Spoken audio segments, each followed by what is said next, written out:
ಹಬ್ಬಬ್ಬ ಎಲ್ಲೆಲ್ಲೂ ದೀಪಗಳ ಬೆಳಕು, ನೋಡುವ ಕಣ್ಗಳಿಗೆ ಬೆಳಕಿನ ಹಬ್ಬ.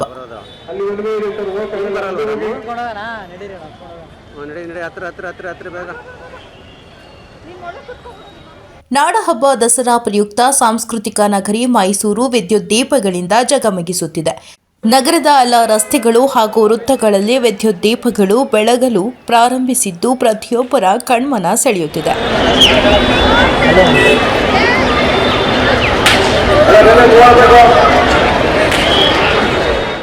ದೀಪಾಲಂಕಾರವು ಈ ಹಿಂದಿಗಿಂತಲೂ ಆಕರ್ಷಕ ಅದ್ದೂರಿಯಾಗಿ ಮಾಡಲಾಗಿದೆ.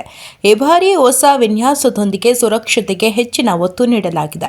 ದಸರಾವನ್ನು ಕಣ್ತುಂಬಿಕೊಳ್ಳಲು ಬರುವ ಪ್ರವಾಸಿಗರನ್ನು ಆಕರ್ಷಿಸಲು ಅಪರೂಪದ ವಿದ್ಯುತ್ ದೀಪಾಲಂಕಾರ ರೂಪಿಸಲಾಗಿದೆ. ಕಳೆದ ಬಾರಿ ನಗರದಲ್ಲಿ 120 ಕಿಲೋಮೀಟರ್ 98 ವೃತ್ತಗಳು 27 ಇತರ 59 ವಿವಿಧ ಪ್ರತಿಕೃತಿಗಳಿಗೆ ವಿದ್ಯುತ್ ದೀಪಾಲಂಕಾರ ಮಾಡಲಾಗಿತ್ತು. ಈ ಬಾರಿ 136 ಕಿಲೋಮೀಟರ್ ರಸ್ತೆ, 118 ವೃತ್ತಗಳು, 60 ಆಕೃತಿಗಳಿಗೆ ದೀಪಾಲಂಕಾರ ಮಾಡಲಾಗಿದೆ.